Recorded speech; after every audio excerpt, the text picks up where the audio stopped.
गुरु रविदास जन्मोत्सव कमेटी के 5वीं बार प्रधान बने ब्रह्म प्रकाश बुलाकी जी। और बुलाकी जी का सादा स्वभाव, ईमानदार स्वभाव के कारण वो लगातार निर्विरोध चुने जा रहे हैं और उनके ऊपर जो विश्वसनीयता बनी हुई है वो काबिल तारीफ़ है।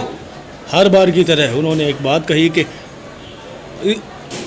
गुरु रविदास जन्मोत्सव कमेटी में जो भी पदाधिकारी हैं वो ईमानदारी छवि वाले हैं और ईमानदारी के साथ अपना काम करते हैं। आगे क्या कुछ कहा उन्होंने, आइए जानने की कोशिश करते हैं। ऐसे समय पर शपथ ग्रहण समारोह लिया गया जिसमें लगभग 40 पदाधिकारी यहाँ पर मौजूद थे और 40 के 40 पदाधिकारियों ने अपनी सत्यनिष्ठा की शपथ जो है यहाँ पर ली। सभी का एक स्वर में कहना था कि जिस प्रकार से गुरु रविदास जन्मोत्सव कमेटी ने पिछले वर्षों में काम किया है, काम करते रहेंगे। लगातार देश और विदेश में जिसकी ख्याति प्राप्त हुई है वो सब एक काबिल तारीफ है, जो कि बड़ी ही मेहनत से कमाई हुई है। क्या कुछ कहा ब्रह्म प्रकाश बुलाकी जी ने, आइए जानते हैं। काम आपने किया और विजन क्या है, आगे क्या करने वाले हैं नया? ब्रजेश जी, पिछले कामों का अगर मैं आपको वर्णन करूं तो जब हम सबसे पहली बार प्रधान बने थे तो उस समय प्रधान बनने के बाद हमने जो कमेटी के अंदर बड़ी अनियमितताएं थी उसको दूर करने का काम किया। संस्था का और समाज का बिखराव हो चुका था, हमने उस बिखराव को जोड़ने का काम किया। समाज के लोगों को गुरु रविदास जी के प्रति जोड़ने का काम किया।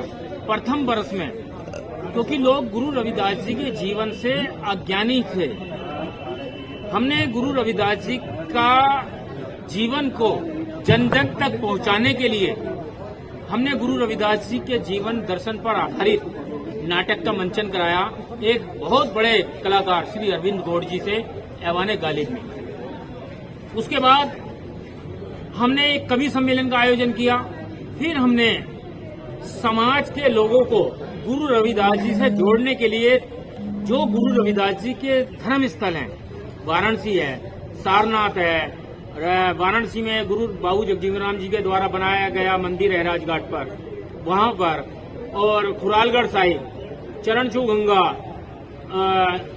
फगवाड़ा, जहां जहां ऐतिहासिक गुरु रविदास जी की जो समाधि है, चित्तौड़गढ़ और अटारी डंडे गांव, ऐसी जगहों के हमने गुरु रविदास जी की जो जन्मभूमि है समाज को उनको दर्शन कराने का काम किया।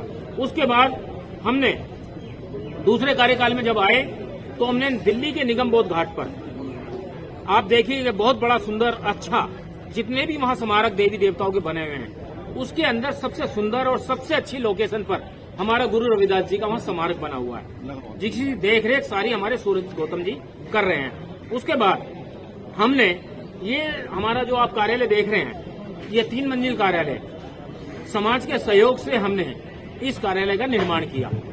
और इतना ही नहीं, इस निर्माण के साथ साथ हमने जो कार्यालय की आवश्यकताएं हैं, जो कमेटी चलाने के लिए आवश्यकता होती है ऑफिस की, जितनी भी जरूरतें होती हैं, हमने उसको पूर्ति करने का काम किया। बहुत सुंदर रथ है, रथ बिल्कुल जर्जर हालत में हो चुका था, उसका नव निर्माण कराया हमने। झांकियों के लिए साइड में टेबल पड़े हुए हैं हमारे, उसका भी निर्माण कराया हमने।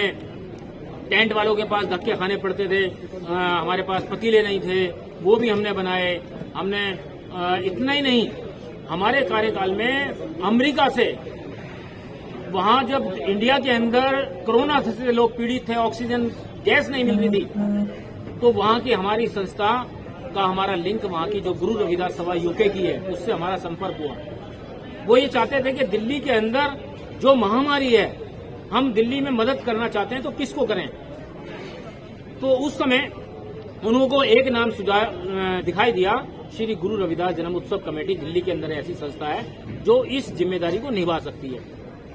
उन्होंने 40 ऑक्सीजन कंसंट्रेटर, लगभग 70 लाख रुपए का माल उन्होंने हमारी कमेटी को देने का काम किया, जिससे सैकड़ों लोगों की हमने जान बचाने का काम किया। आज भी मेरे साथ मेरे राजेश जी हैं, देवेंद्र जी हैं, मोहन जी हैं, हमारे एक स्वर्गवासी हो गए बाबूलाल जी, किसी को भी जरूरत पड़ती है 24 घंटे हमारे कार्यालय में आकर निःशुल्क, चाहे वो 10 दिन रखे, 15 दिन रखे, महीना रखे, 2 महीना रखे, उस व्यक्ति की जान बचनी चाहिए, हम निःशुल्क देने का काम करते हैं। इतना ही नहीं, जब कोरोना में पीड़ित थे, कोरोना में महामारी थी, सारे होटल बंद हो गए थे। उन होटलों के समय में हमने 65 दिन तक अजमेरी गेट पर सुबह का चाय, दोपहर का नाश्ता, दोपहर का खाना और रात का खाना 65 दिन तक, जिसकी जिम्मेदारी बड़ी जिम्मेदारी के साथ मनोज मान्यवर जी निभाते थे। हम सब लोग कमेटी के जितने भी थे, 10 लोग आज, 10 लोग कल, 10 लोग परसों, इस तरह से हम सारा काम करते थे। कितने लोगों को हमने खाना खिलाया, लगभग अगर हम 1500-2000 लोगों की बात करें तो हमने 2 लाख लोगों को हमने खाना खिलाने का काम कोरोना काल में किया। बुलाल जी आपको रोकते मेरा सवाल है, देखा जाए तो आपके नेतृत्व में कहीं न कहीं जो है गुरु रविदास जी के जो स्थान है, पूज्य स्थल है, उनका भ्रमण कराने का भी काम किया। क्या इस प्रेस कॉन्फ्रेंस में उनका उल्लेख करना चाहेंगे? बिल्कुल, मैंने अभी बताया कि गुरु रविदास जी का जो भ्रमण कराने का काम था, हमारा था कि समाज के लोग जो हैं वो गुरु रविदास जी को पढ़ते हैं, देखते हैं, शोभा यात्रा में जानते हैं, लेकिन वो ये कभी नहीं सोचते थे हमारे गुरु महाराज का जन्म स्थान कहाँ पर है, समाधि कहाँ पर है। तो हमने उन जन्म स्थान की बनाने की योजना, दिखाने की योजना बनाई। 800 आदमी, 1000 आदमी हम लेकर गए। उसमें भी कुछ लोगों ने हमारा विरोध किया कि आप ये क्या काम कर रहे हो। और आज उस क्रांतिकारी ऐतिहासिक काम से इतनी जागरूकता, ये इतना प्रचार हुआ है, माताएं, बहनें, बच्चे, बुजुर्ग लोग जिस कार्यक्रम में हम चले जाते हैं ना, वो यही पूछते हैं कि भैया आप कहाँ हमें लेकर चल रहे हो गुरुजी के जन्म स्थान पर। सर, युवाओं को, आपके युवाओं को जोड़ने के लिए अपने समाज के, उसके लिए क्या आगे योजनाएं बना रहे हैं या किस तरह से जोड़ेंगे? देखिए, जो हमारा समाज का युवा है, हम उनके लिए एक सरकार से मांग की है कि सरकारी नौकरियां, हमने अभी राष्ट्रपति से मिले थे 4 फरवरी को, तो हमने अपने ज्ञापन में राष्ट्रपति जी से मांग की है कि सरकारी नौकरी केवल उसी व्यक्ति को मिलनी चाहिए जो सरकारी स्कूल में पढ़ा हो। क्योंकि आप जब बच्चे से मेरिट के आधार पर बात करते हैं तो एक बच्चा हाई फाई स्कूल में पढ़ा हुआ है, एयर कंडीशन में कार्य में जाता है, एयर कंडीशन स्कूल में पढ़ता है, और एक बच्चा जहाँ पे पंखा भी नहीं है, जमीन पर बैठकर पढ़ता है, आप उससे मेरिट की बात करते हो। अगर मेरिट की बात करनी है तो हमारे ये भी एक मांग की है सरकार से, सभी निजी विद्यालय बंद होने चाहिए, सबके सरकारी स्कूलों में बच्चे पढ़ने चाहिए और उन्हीं बच्चों को नौकरी मिलनी चाहिए। ये हमारी युवाओं के लिए मांग है। क्या संत गुरु रविदास जन्मोत्सव कमेटी का रुतबा जो है, यूके लंदन की बात करो या इसके अलावा और कई कंट्रियों की बात करें, हमारे पास भी फोन आते हैं, आपकी जो खबर लगती है, उन लोगों से प्रेम स्नेह जो मिल रहा है उसको क्या बरकरार बनाए रखेगी कमेटी? देखिए, ये हमारा वादा है, जो विदेश में बैठे लोग हैं, चाहे इटली है, कनाडा, अमेरिका, इंग्लैंड और बहुत सारे देश हैं जो मुझे अभी संज्ञान में नहीं याद आ रहे हैं, तो जितने भी देश हैं उन सब देशों के मुझे फोन आते रहते हैं और हमारे से वो पूछते रहते हैं आप काम क्या कर रहे हो, आगे की क्या योजना है।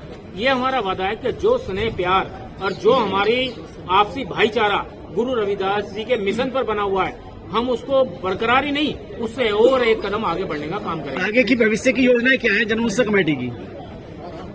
आगे सबसे पहले तो लक्ष्य हमारा होगा कि गुरु रविदास जी की 647वीं पावन जयंती आ रही है, उसको बनाने का हमें जो है 2 महीने का समय लगता है। हम आज के बाद उसकी तैयारियों में जुटेंगे और जो भी प्रशासनिक स्तर पर परमिशन है, ग्राउंड की बुकिंग है और जितने भी काम प्रशासनिक स्तर पर किए जाते हैं उसकी तैयारियों में जुटेंगे। और इसके साथ साथ बहुत जल्दी गुरु रविदास जी के जन्म उत्सव कमेटी के प्रयासों से, पिछले आपने देखा होगा कि सिविक सेंटर में बाबा साहब डॉक्टर अम्बेडकर की प्रतिमा लगाई गई, उसके अंदर श्री गुरु रविदास जन्म उत्सव कमेटी का बहुत बड़ा भूमिका है। और इतना ही नहीं, उसमें महापौर थे डॉक्टर अवतार सिंह जी महापौर थे, उनका योगदान था। इंजीनियर के मुख्य अभियंता केपी सिंह जी थे, उनका योगदान था। और लॉकडाउन का समय चल रहा था, सारी जितनी भी टाइपिंग का काम, नोटिंग सीट का काम, वो सारा का सारा मैं करता था, जबकि कॉर्पोरेशन के ऑफिस बंद थे। हमने वो लॉकडाउन में भी वो काम किया। और आज ये खुशी की बात है कि गुरु रविदास जन्म उत्सव कमेटी का इतिहास के टाउन सिविक सेंटर के इतिहास में एक नाम दर्ज है कि श्री गुरु रविदास जन्म उत्सव कमेटी के उसके प्रयास से बाबा साहब की प्रतिमा लगी है। और इतना ही नहीं, अब बहुत जल्दी जो आपने कहा है कि अब आगे की योजना, हम एक प्रतिमा की हमने कार्रवाई, क्योंकि पुरानी दिल्ली क्षेत्र में बाबा साहब की कोई प्रतिमा नहीं थी, हमने उसके लिए भी पत्र व्यवहार किया कि पुरानी दिल्ली का जो क्षेत्र है उसमें बाबा साहब की प्रतिमा लगनी चाहिए। टाउन हॉल में? टाउन हॉल में नहीं, हमने काली मस्जिद क्षेत्र में, वॉल सिटी में कहीं भी प्रतिमा नहीं थी। तो हमने वहां से उनसे मांग की कि आप काली मस्जिद क्षेत्र में भी हमें गुरु बाबा साहब की प्रतिमा लगाना चाहते हैं। तो सलम विभाग, वहाँ के MP निगम पार्षद सबसे, और दिल्ली हमारे समाज कल्याण मंत्री थे राजेंद्र पाल गौतम जी, और जो भी वहाँ के मंत्री थे संबंधित विभागों से, उन सबसे हमने कार्रवाई की। ये खुशी की बात है कि काली मस्जिद में भी प्रतिमा लगाने की सफलता हमें मिल चुकी है और महामूर्ति 400 किलो की मूर्ति वहाँ पर स्थापित की जा रही है। और ये सारी की सारी जिम्मेदारी जो कला मस्जिद की रेजिडेंस वेलफेयर एसोसिएशन है, जिसके अध्यक्ष मनोज मान्यवर जी हैं, हमने उनको कर दिया है कि क्योंकि वो देख रेख करेंगे और वही वहाँ पे कराएंगे। ये कमेटी की बहुत बड़ी उपलब्धि है। चलिए ठीक है, बहुत बहुत धन्यवाद सर।